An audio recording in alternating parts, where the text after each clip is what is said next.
Welcome to One-on-One Sports, where our madness is just beginning. I'm Mike Feldman. And I'm Andrew Spring. Stay tuned for an incredible show today, including the beginning of our March Madness coverage. One-on-One starts now in 30 seconds.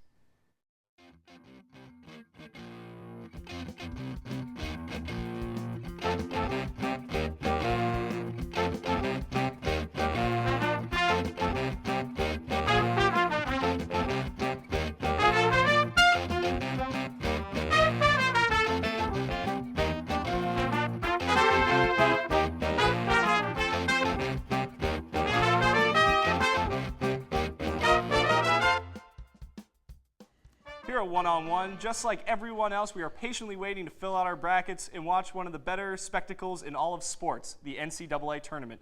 Springs, is there a better time in the year to be a sports fan, and what are you looking forward to most about March Madness? To answer your first question, no. This is the most wonderful time of the year. I think Santa's great, but March is really the month where us as sports fans can come together and just pick brackets all day long and watch games all day long, whether it's championship week or the NCAA tournament.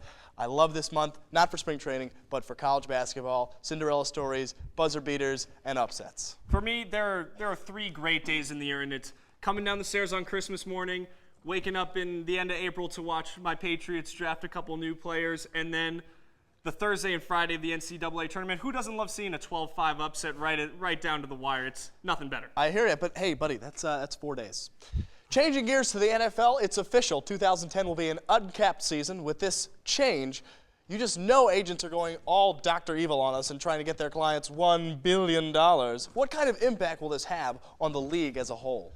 I think the people are making a big hoopla out of it. It's really not that big of a deal. Teams are going to spend what they want to spend, and it's pretty around the cap. We thought the Redskins were going to come out and sign everyone. Turns out they cut their whole roster and signed a couple mediocre players. So I don't think it's having as big of an impact as people thought. I disagree. I think regulation in all facets of sports is a good thing, because when you have teams like the Yankees spending as much as they want because they have the deepest pockets of any sports franchise, then it gets the balance of power shifts to the wealthy instead, and teams like the Marlins and teams with lower salaries. I know we're not talking about the Major League Baseball, but in terms of the NFL, regulation is good. An uncapped year just spells trouble. And I'm not talking about for salaries, I'm not talking about for agents, I'm not talking about for teams in general, but for the fans. Because when you have an uncapped year, you have free agency that comes into play, and it isn't regulated. And we need regulation in the NFL, and we need regulation in all sports. We can talk all day about regulation, but speaking of money, Jack Nicklaus said he expects Tiger to start receiving PGA paychecks again in the near future for the Masters. Is this a reasonable thing for Golden Bear to expect a Tiger, or what do you think is going to happen? Well, I mean, Tiger is the sport of golf. Tiger is the face of the PGA Tour. The PGA Tour needs Tiger to succeed in the way they have the past decade. Will people watch the Masters if he doesn't play? Absolutely. Augusta National is a tradition unlike any other, as they say. Yes, but the slogan goes. At the same time, Tiger will boost the ratings to an unbelievable number. I absolutely agree. His first tournament back, people are going to be glued to that television. Exactly. Like, who doesn't want to see Tiger with his sex scandal and pictures of Elin every other show? And sure, I'd love to watch Duffy Waldorf and Camilo Villegas duke it out, but at the same time, it's not the same storyline unless you have Tiger Woods. Now, Feldman, here at One-on-One, we deal with young phenoms on a daily basis. Brian Dudiak jumps out as one such example. In Major League Baseball, however, there is a lot of pressure on these phenoms. Currently, guys like Jason Hayward and Steven Strasburg.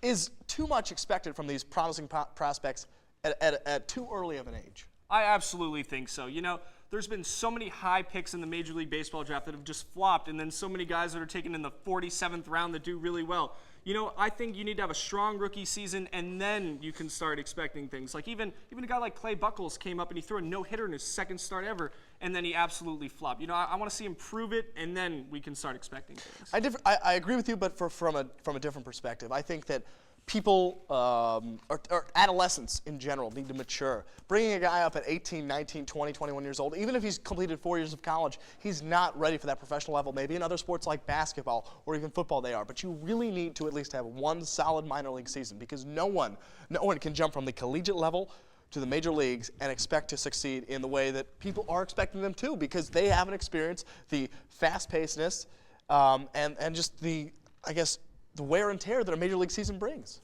Absolutely. Well, we got to take a break so our producers can yell at Springs, but stick around, because when we return, we'll be joined by Alex Sharon and Alex Rosenbaum to discuss college basketball in the magical month of March. Stay tuned.